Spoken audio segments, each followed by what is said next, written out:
Hello friends. आज हम chemistry में ये सीखेंगे स्ट्रॉन्ग बेस और स्ट्रॉन्ग एसिड के बारे में। Basically strong acid, weak acid, strong base, weak base के बारे में हम जानेंगे, आइडेंटिफाई करेंगे कि कैसे हम इनको आइडेंटिफाई करेंगे, ये स्ट्रॉन्ग है, ये वीक है।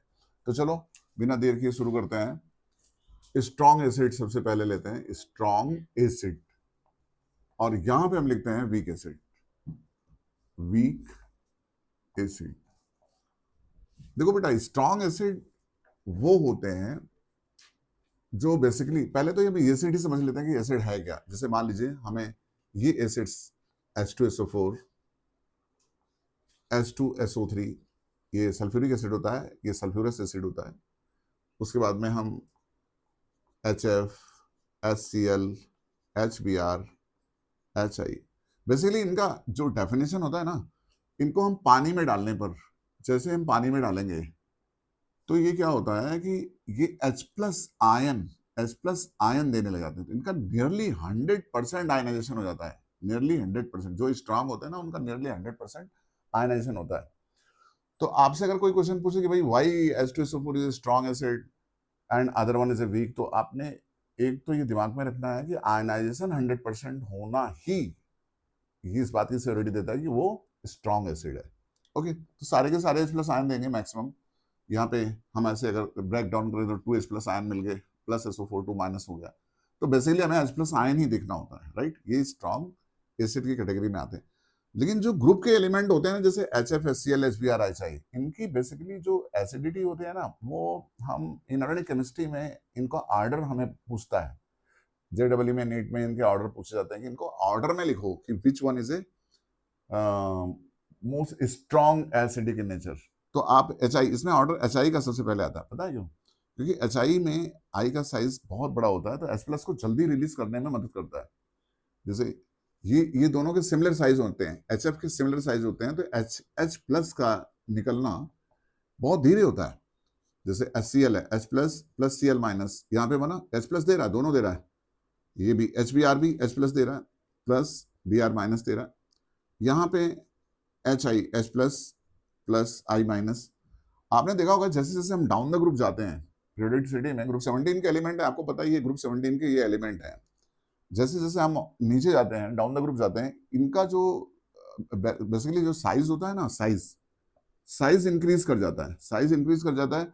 तो हाइड्रोजन का और फ्लोरीन का साइज तो सिमिलर है, तो दोनों की जो है ना पकड़ है, जो दोनों का बॉन्डिंग है, वो बहुत स्ट्रांग है कंपेरेटिवली HCl से। और HBr का बहुत ही कम हो गया, मतलब H+ जल्दी रिलीज कर देगा, Br का साइज बड़ा हो गया, I का साइज सबसे बड़ा हो गया। I का साइज जब सबसे बड़ा हो गया तो H+ को रिलीज करने में सबसे आसानी होगी इसको। तो इसीलिए कहा जाता है कि HI जो है ना, वो एक सबसे अच्छा एसिड है। उसके बाद में यह ऑर्डर आता है HBr का, उसके बाद में ऑर्डर आता है HCl का, और सबसे बाद में आता है HF, है ना। लेकिन बच्चे क्या है, उल्टा ऑर्डर लगा देते हैं। कभी कभी ये सोचते हैं कि यार HF सबसे बढ़िया होगा, HF है ना, H+ जल्दी रिलीज कर। ऐसा नहीं है, HF दोनों के सिमिलर साइज होने की वजह से इनमें बॉन्डिंग बहुत स्ट्रांग होती है, तो H+ रिलीज करने में बहुत देर करता है HF, जबकि H+ का रिलीज होने में टाइम नहीं लगता। इमीडिएटली जैसे भी आपने पानी में डाला, H2 में डाला, वैसे ही इमीडिएट H+ रिलीज हो जाता है। और जितना जल्दी H+ रिलीज हो जाए, उतना जल्दी हम कहेंगे एसिडिक नेचर है। ओके दोस्तों, अब आगे बढ़ते हैं वीक एसिड में। वीक एसिड क्या होते हैं? देखो, ऑल हाइड्रोकार्बन, ऑल हाइड्रोकार्बन्स, या फिर ऑल हाइड्रोकार्बन एंड कंपाउंड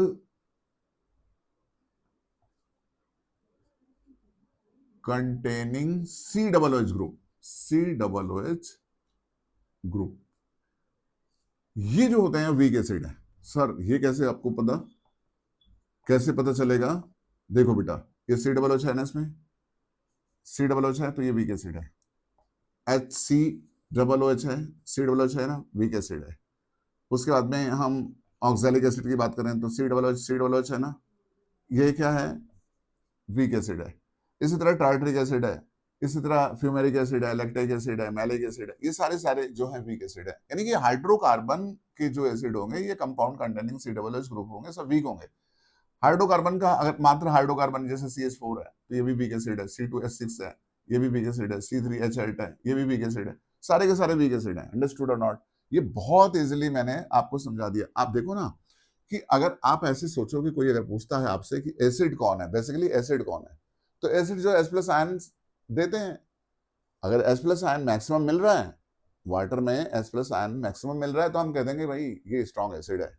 और H प्लस आयन का कंसंट्रेशन मैक्सिमम नहीं है, तो हम वीक एसिड कहते हैं। जनरली वो आपसे यही पूछेगा कि why HCl is a strong acid and CH3COOH और formic acid is weak acid. तो सिंपली आप ऐसे बोलेंगे कि जब हम H2SO4 को पानी में डालते हैं या HCl को पानी में डालते हैं, तो इसका 100% आयनाइजेशन होता है, 100% H प्लस मिलता है हमें, नियरली 100% H प्लस मिल जाता है। लेकिन हम CH3COOH को अगर पानी में डालें, CH3COOH को अगर हम एक्वस सोल्यूशन में डालते हैं, तो जो H प्लस का कंसंट्रेशन मिलता है वो नियरली 0% मिलता है। या फिर हम ऐसे कर सकते हैं, 1-2 आयन मिलते हैं, 1-2 आयन मिल जाते हैं किसके, H प्लस के, तो नियरली 0% ही हुआ ना। तो हम कह सकते हैं वीक एसिड है। वीक एसिड होने की क्राइटेरिया यही है कि इसका H प्लस कॉन्सेंट्रेशन बहुत कम मिलता है, that's why it is a very weak acid, है ना। इसको हम विनेगर भी कहते हैं और इसको खाने में भी यूज होता है। तो आप को पता होना चाहिए कि ये जो है ये विनेगर है, इसी को खाने में, क्योंकि इसमें 0% एसिडिटी होती है, नियरली 0% होती है, एसिडिटी बहुत कम होती है, इसलिए हम इसको यूज करते हैं खाने में, राइट। ओके, अब आपको ये स्ट्रॉन्ग एसिड और वीक एसिड का कॉन्सेप्ट पता चल गया। कैसे, हम एक बार हम फिर से समराइज करते हैं। जितने भी H से शुरू होने वाले हैं, जितने भी H से शुरू होने वाले हैं, वो सब के सब एसिड है, सब के सब एसिड है। और स्ट्रॉन्ग का टेंडेंसी और वीक का टेंडेंसी हम कैसे पता करेंगे? स्ट्रॉन्ग का पता करने के लिए आपसे क्वेश्चन पूछेगा, हाउ डू यू नो कि strong acid, strong and weak acid. तो you will justify it like, suppose ionize करो इसको, अगर आयनाइजेशन 100% मिलता है, if ionization is a nearly 100%, then it is a strong acid, otherwise it is a weak acid. अगर if it's ionization CH3COOH को पानी में डाला, पानी में डालने पे बाद में हमने देखा कि आयनाइजेशन इसका बहुत पुअर है, 0%, नियरली 0% आयनाइजेशन हो रहा है, तो इसका मतलब ये वीक एसिड है, ये वीक एसिड है। और आपको पता भी है कि भाई COOH ग्रुप है, कंटेनिंग ग्रुप है, COOH है, या फिर हाइड्रोकार्बन है, हाइड्रोकार्बन है, जितने भी हाइड्रोकार्बन से सारे वीक होते हैं। तो आपको ये पता चली गया होगा कि ये, और बेसिकली कुछ एसिड और होते हैं हायर क्लासेस में। तो जैसे मान लीजिए आपसे नीट में JEE में HClO4 के बारे में पूछा जाता है, क्लोरेट, है ना, ये क्लोरेट, हाइड्रोजन क्लोरेट, और इसके बारे में HClO3 या HClO2, इस तरह से कंपाउंड, या HClO, इनकी एसिडिटी के बारे में पूछता है कि एसिडिटी का ऑर्डर लिखो, एसिडिटी का। तो ये बेसिकली ना, ये हायर क्वेश्चन है नीट में, JEE में। तो इनमें क्या करते हैं ना, Cl का ऑक्सीडेशन स्टेट निकाल करके हम इसकी ऑक्सीडिटी बता देते हैं। जैसे अगर एक ही ग्रुप के कई ऑक्साइड मिलने लगे, अगर वन ग्रुप के सेम ही ग्रुप का बहुत सारे ऑक्साइड बनने लगे, बहुत सारे एसिड्स बनने लगे, तो हम उनकी एसिडिटी चेक करने के लिए Cl का ऑक्सीडेशन स्टेट निकाल लेंगे सब में। और ऑक्सीडेशन स्टेट निकालने के बाद में जिसका ऑक्सीडेशन स्टेट सबसे ज्यादा आएगा वो सबसे अच्छा एसिड होगा। जैसे हम अगर हम निकालना चाहें HClO4 में, तो सबसे अच्छा एसिड यही है। कैसे? मान लो 1 ऑक्सीडेशन, ये 1 ले लिया, हाइड्रोजन का 1 प्लस x प्लस 4 इंटू -2, ये इज इक्वल टू 0। तो कितना हो गया? 1 प्लस एक्स। ये हम यहाँ पे लिख देते हैं, 1 plus x minus 8 is equal to 0, x is equal to 8 minus 1 is equal to +7। Generally इसका +7 आया, Cl का ऑक्सीडेशन स्टेट क्या आ गया? +7 आ गया। That's why it is a very strong acid comparatively this and this.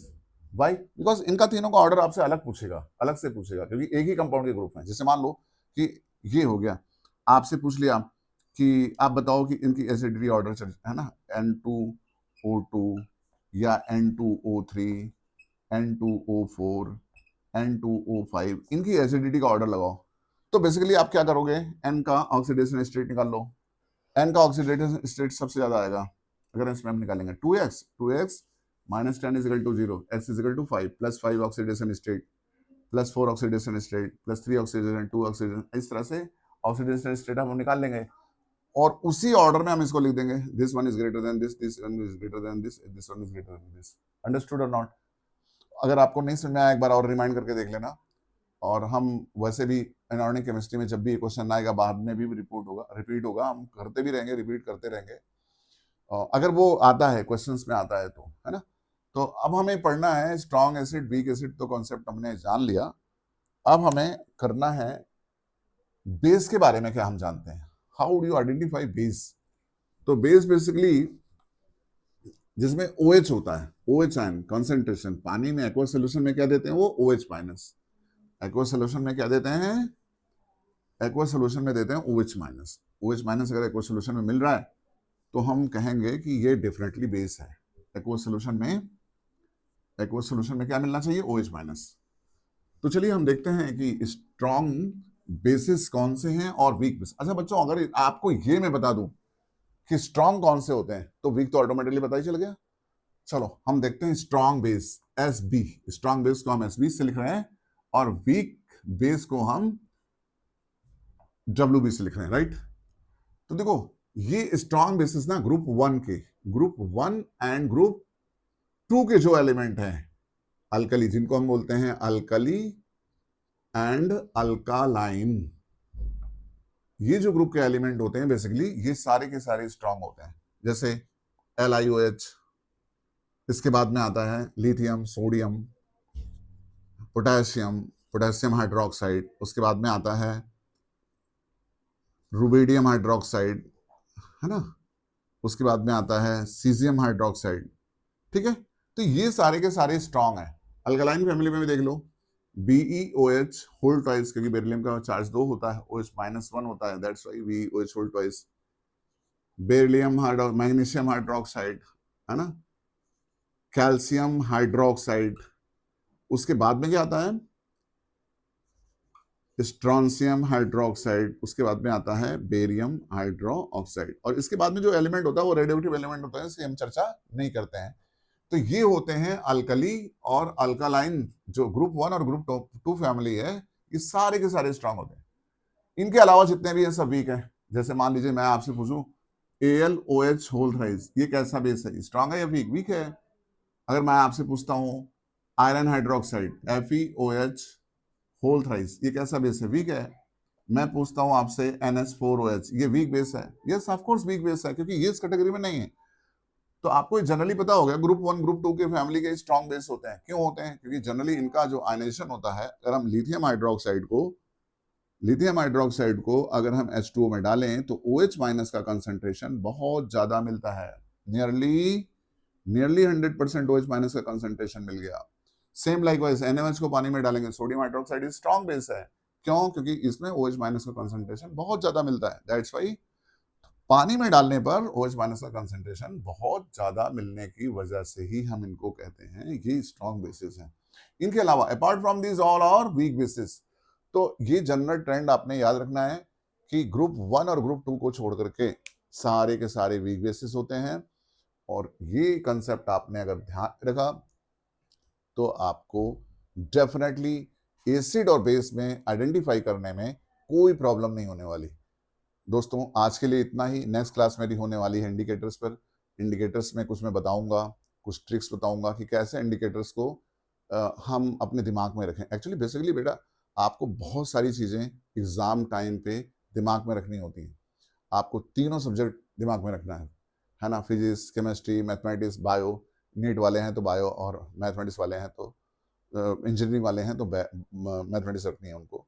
तो ये सारी चीज़ें एट ए टाइम पूरे दिमाग में होना ये तभी पॉसिबल है जब आपकी प्रैक्टिस कंटिन्यूली होती रहे और आप सिस्टमेटिकली चीज़ों को, है ना, दिमाग में रखें, स्टेप बाय स्टेप सीखें, है ना, और कॉन्सेप्ट ओरिएंटेड हो। आप जो भी कॉन्सेप्ट सीखें, अगर आपको कॉन्सेप्ट समझ में आ गया तो डेफिनेटली आपको नंबर मिलना ही है। और चीज़ें आप इस तरह से सीखें कि चीज़ें आपके बिहेवियर में आ जाएं, फिर आपका performance you will move like that. तो आपका एक एक्शन ही उस तरह से बन जाता है कि आप फील करने लग जाए। जब आपको फील आने लगता है ना, किसी चीज का मजा आने लगता है ना, तब आपको ये कहते हैं कि हाँ भाई अब मुझे समझ में आ रहा है। तो इंजॉय करना है, हमें पेन नहीं लेना है।